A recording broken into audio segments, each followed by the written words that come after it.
وما تدخرون فی بیوتکم۔ حضرت عیسیٰ علیہ السلام کا یہ فرمان قرآن میں آیا ہے، وہ خود کہتے ہیں میں تمہیں وہ سب چیزیں بتا دوں گا جو کچھ تم گھروں میں کھاتے ہو اور جو جمع کر کے رکھتے ہو۔ جب عیسیٰ علیہ السلام اتنا جانتے ہیں تو کیا میرے نبی پاک صلی اللہ علیہ وسلم اپنی امتیوں کے احوال نہیں جانتے؟ یقیناً جانتے ہیں۔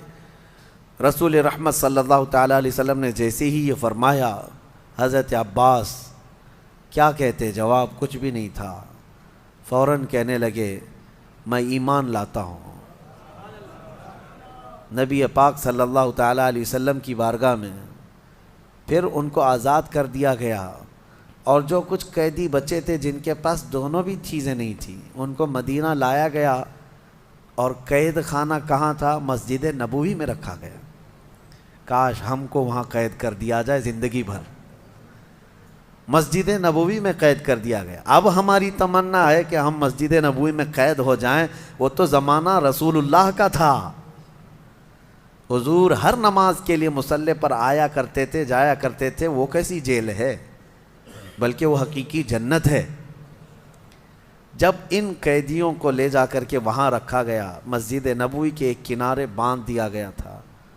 میرے عزیزوں، میں یہ بات اس لیے عرض کر رہا ہوں، دنیا آج اسلام کے اوپر جو انگلیاں اٹھاتی ہے کہ یہ کاٹتے ہیں، مارتے ہیں، ذرا وہ اپنے گریبان میں جھانک کر کے دیکھ لیں، جنگوں کے قیدیوں کے ساتھ یہ ظالم کیا کیا حرکتیں کرتے ہیں۔ تمہیں پتہ ہے گوانتانامو بے جیل دنیا کی سب سے بدنام، ابو غریب جیل، یہ امریکہ کی وہ جیلوں کا ذکر میں کر رہا ہوں جن میں انسانیت سے گری ہوئی حرکتیں کی گئی ہیں قیدیوں کے ساتھ۔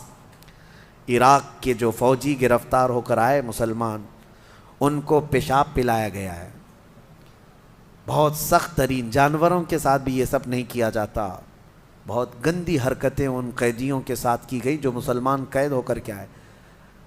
انسانیت سوز، اخلاق سوز حرکتیں، یہ سب چیزیں ہسٹری میں آج بھی موجود ہے، اور جس کے سامنے بھی یہ ذکر کرو وہ شرم سے پانی پانی ہو جائے گا۔ یہ کس کی حرکتیں ہیں؟ سپر پاور کی، جو دنیا کو اخلاق تقسیم کرنے کی بات کرتے ہیں، دنیا کے درمیان اپنے کیریکٹر پھیلانے کی بات کرتے ہیں، اور اسلام پر وہ بلیم کرتے ہیں۔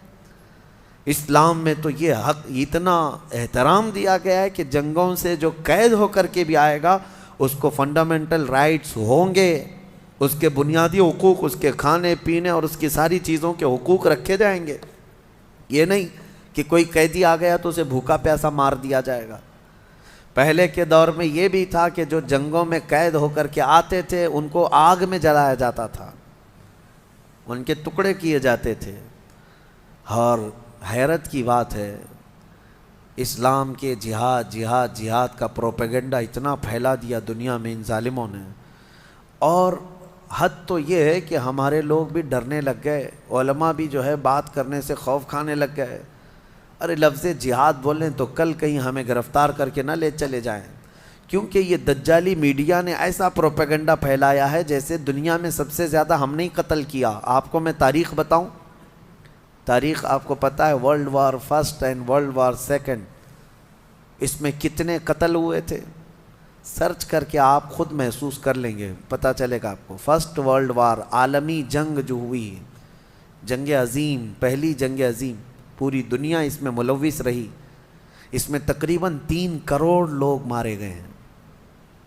کروڑ کی بات کر رہا ہوں، لاکھ نہیں، 3 کروڑ لوگ متاثر ہوئے ہیں، زخمی ہوئے، مارے گئے۔ اور دوسری جنگ عظیم میں تو 5 کروڑ سے اوپر لوگ۔ انسانوں کی کوئی اہمیت ہے یا نہیں؟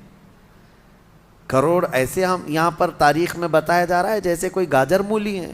ایک انسان کی بھی وقعت ہے اسلام میں، ایک انسان کی بھی قیمت ہے۔ 3 کروڑ مارے گئے، 5 کروڑ مارے گئے، لیکن تم میں سے کسی کو آج ہمت نہیں ہے یہ عالمی جنگ کے متعلق کہا جائے کہ یہ سب ورلڈ وار جو ہے دنیا کو فساد میں مبتلا کرنے کی سازشیں تھیں اور پوری دنیا کو تباہ کرنے کے آلے تھے۔ لیکن حیرت اس بات پر ہونا چاہیے ان ظالموں کو، میرے نبی پاک صلی اللہ تعالیٰ علیہ وسلم نے اپنی 10 سالہ زندگی میں، جو مدنی زندگی ہے، کیونکہ مکی زندگی میں ایک بھی جنگ نہیں ہوئی، حضور نے ہجرت فرمایا مدینہ، اس کے بعد سے لے کر آپ کی وفات تک ٹوٹل آپ کی 10 سالہ مدنی زندگی میں 17 جنگوں میں میرے آقا نے شرکت فرمائی۔ کتنے؟ مسلمانوں کو یہ بات یاد رہے، 17 غزوات میں میرے آقا صلی اللہ علیہ وسلم کی شرکت ہوئی، لیکن آپ کو پتہ ہے پورا ان 17 جنگوں میں کتنے لوگ قتل ہوئے تھے؟ ٹوٹل ملا کر کے 260 کے قریب، ان 17 جنگوں میں 260 لوگ جن کی تعداد بتائی جا رہی ہے۔ اب آپ بتائیں کہاں 260، کہاں 250 لوگ، اور کہاں 5 کروڑ، کہاں 3 کروڑ۔ ابھی کرنٹ احوال میں ابھی آپ جا کر کے دیکھیں، عراق امریکہ کی جنگ میں عراق میں نئے نئے قبرستان بن گئے ہیں، قبریں گن نہیں سکو گے آج۔ جو ڈیٹا گورنمنٹ دیتی ہے وہ ایک محدود طریقے کا ہے، باقی وہاں کے جو حالات ہیں اللہ کی پناہ۔ سیریا میں کس نے جنگ چھیڑ رکھا ہے آج تک؟ یمن کو کون مار رہا ہے؟ افغان میں 20 سال نیٹو فوجوں نے کیا کیا؟ ان کے پاس کوئی ڈیٹا ہے؟ ان کے پاس کوئی تعداد ہے؟ کتنے لوگ مارے گئے؟ افغان کی سرحد پر جا کر دیکھیں، عراق ہو، یمن ہو، سیریا ہو، لاکھوں کی تعداد میں قتل ہو گئے، لاکھوں کی تعداد میں قتل ہو گئے ہیں۔ چلو ٹھیک ہے، ان کو ایسا لگتا ہے کہ مسلمانوں کا قتل ہوا تو نہیں بولنا چاہیے۔ فی الحال رشیا جو یوکرین پر اٹیک کر رہا ہے، کوئی ان کے پاس تعداد ہے یوکرین میں کتنے لوگ مارے گئے؟ قتل ہے، چاہے کوئی بھی کرے۔ یہ جتنی دجالی میڈیا ہے ان کے منہ میں اب مینڈک بیٹھ گئے ہیں، کوئی نہیں کہنے کی ہمت کرتا ہے کہ رشیا آتنکوادی ہے، کوئی یہ نہیں کہہ سکتا کہ وہ زبردستی کی جنگ کر رہا ہے۔ ٹیررسٹ کا لفظ استعمال ہی نہیں کریں گے۔ لاکھوں قتل کیے ہیں ان لوگوں نے دنیا میں، لاکھوں قتل کیے ہیں۔ میں پوری چیز لے کر کے آپ کے سامنے بیٹھ سکتا ہوں، لیکن اس کے برعکس اسلامی تاریخ میں اگر 250 کی تعداد میں قتل مل جائے تو سچ کہا شاعر نے، سچ کہا، وہ قتل بھی کرتے ہیں تو چرچا نہیں ہوتا، ہم آہ بھی کرتے ہیں تو ہو جاتے ہیں بدنام۔ ہم آہ بھی کرتے ہیں تو ہو جاتے ہیں بدنام، وہ قتل بھی کرتے ہیں تو چرچا نہیں ہوتا۔ بات صرف اتنی ہے کہ آج دنیا صرف طاقت کی زبان جانتی ہے، دنیا صرف دولت کی پجاری ہے۔ جس کے پاس آج بہت زیادہ دولت ہے یا جو بہت زیادہ سپر پاور ہے، اس کے سارے عیب یہ دنیا چھپا دیتی ہے، اور جو غریب قوم ہے اس کا ایک جرم بھی پوری دنیا کو دکھا دکھا کر کے اس کو سب سے بڑا چور ثابت کرتے ہیں۔ یہ دگلی پالیسی دنیا میں آج موجود ہے، لہٰذا آپ کو نروس ہونے کی ضرورت نہیں۔ تمہارا دین سچا ہے، تمہارے مصطفیٰ کریم صلی اللہ علیہ وسلم میرے آقا نے اس روئے زمین پر جو مظاہرہ فرمایا، یقیناً وہ رحمت للعالمین کا مظاہرہ فرمایا ہے، وہ یقیناً رحمت رہے۔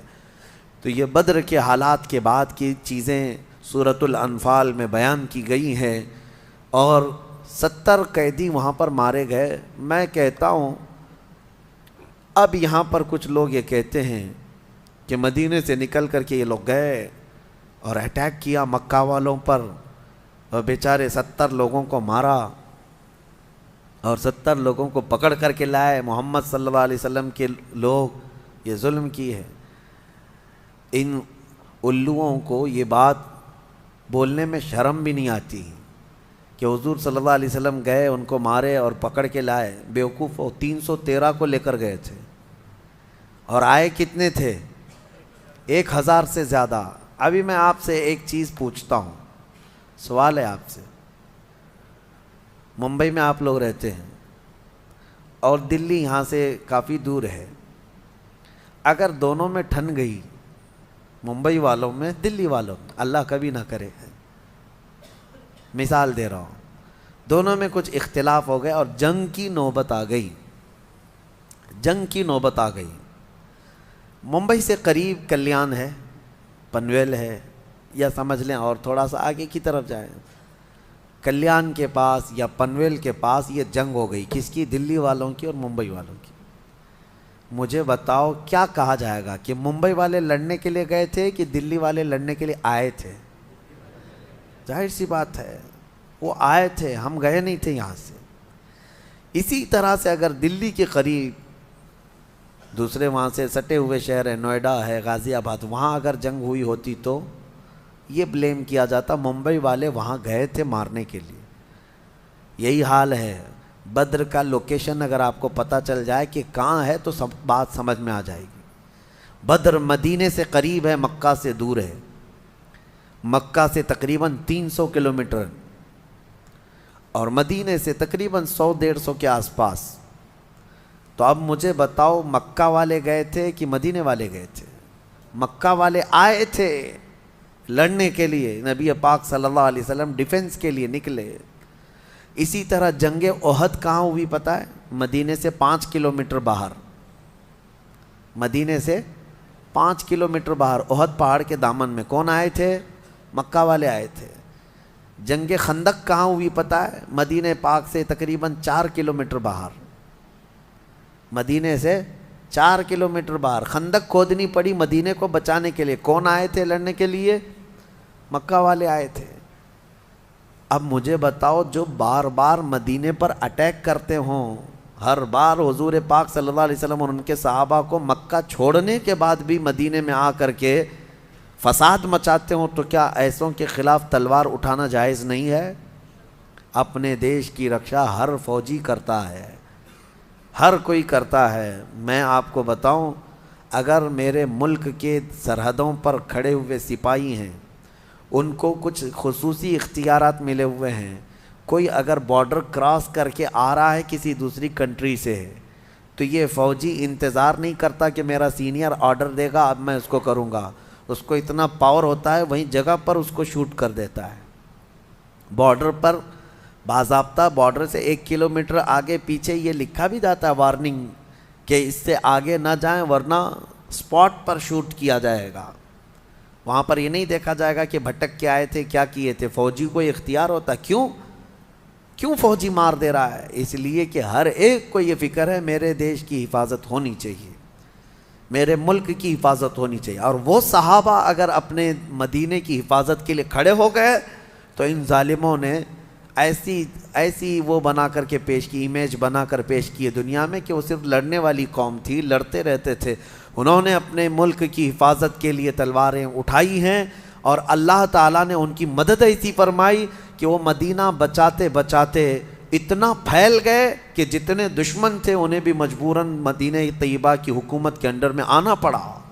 پھر جب مکہ فتح ہوا تو پھر لوگ جوق در جوق اسلام میں آنے لگے، اور پھر اسلام کی کوئی سرحد نہ رہی، دنیا میں یہ پھیلتا ہی چلا گیا، پھیلتا ہی چلا گیا۔ آج بھی قرآن کی جو آیتیں ہیں اس میں یہی اللہ نے فرمایا کہ اللہ تعالیٰ فرماتے وَقَاتِلُوهُمْ وَقَاتِلُوا الَّذِينَ يُقَاتِلُونَكُمْ، ان سے جنگ کرو جو تم سے جنگ کر رہے ہیں، ان سے لڑو جو تم سے لڑ رہے ہیں۔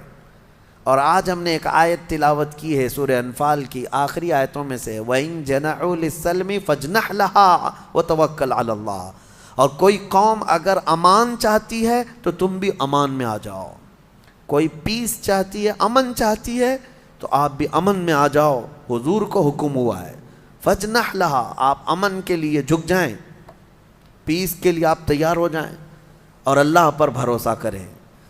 یہ اسلام ہے، یہ اسلام کے بہت سارے وہ پیغامات ہیں جس کو لوگ آج کھل کر کے بتا بھی نہیں رہے۔ جہاد میں جانے سے پہلے میرے آقا صلی اللہ تعالیٰ علیہ وسلم صحابہ کو بھی یہ تلقین کرتے کہ جس میدان میں، جس وادی میں تم لڑنے کے لیے جا رہے ہو، وہاں کی کسی عورت کو نہ چھونا، بوڑھوں کے ساتھ لڑائی نہ کرنا، بچوں کو نہ مارنا، وہاں کی عبادت گاہوں کو نہ توڑنا، وہاں کے درختوں کو نہ اکھاڑنا۔ یہ سب پیغامات صحابہ کو دیے جاتے تھے، مجاہدین کو دیے جاتے تھے۔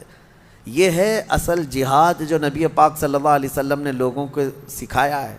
اور ان ظالم کتوں کو دیکھو، آج عراق میں جاؤ، ایسے ایسے بم گرائے ہیں کہ وہاں پر سبزہ بھی نہیں اگ سکتا، ایسے ایسے بم گرائے ہیں کہ گھاس بھی نہیں نکلتی اب اس زمین پر۔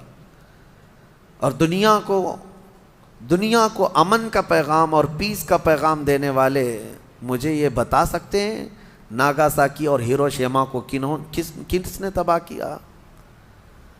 کون ہے جو ایٹمی ہتھیار کا سب سے پہلے دنیا میں استعمال کیا، نیوکلیائی پاور کو سب سے پہلے دنیا میں زمین پر استعمال کرنے والی طاقتیں کون ہیں؟ عرب نے استعمال کیا، مکہ والوں نے استعمال کیا، مدینے والوں نے استعمال کیا۔ یہ میڈیا والوں کے منہ میں یقیناً مینڈک ہے، یہ نہیں بولیں گے۔ ناگاساکی اور ہیروشیما کو تباہ کرنے والی طاقت وہ آج ان کی سپر پاور دادا ہے، اور اسے کوئی نہیں کہتا کہ امریکہ نے کس طرح کے ہتھیار استعمال کیے تھے اس وقت، ویتنام کی جنگ، یہ سب تاریخ ہے میرے عزیزو۔ بات صرف اتنی ہے کہ میڈیا ان کے پاس ہے، اخبار ان کے پاس ہے، پرنٹ میڈیا، الیکٹرانک میڈیا، ساری چیزیں، اور یہ جھوٹ کو سچ لکھتے رہیں اور سچ کو جھوٹ لکھتے رہیں۔ لیکن میں آپ سے یہ گزارش کرنا چاہوں گا، آنکھ بند کر کے جو کچھ دکھایا جائے اس کو منعن تسلیم نہ کرو، بلکہ قرآن کہتا ہے جب کوئی فاسق تمہارے پاس خبر لے کر کے آئے اس کی تحقیق کرو، فتبینوا، ورنہ کہیں تم جہالت میں شرمندگی اٹھانا نہ پڑے۔ تمہیں ہمیشہ یہ بات یاد رہنی چاہیے۔ کبھی ایسا ہوتا ہے کہ ان کا حال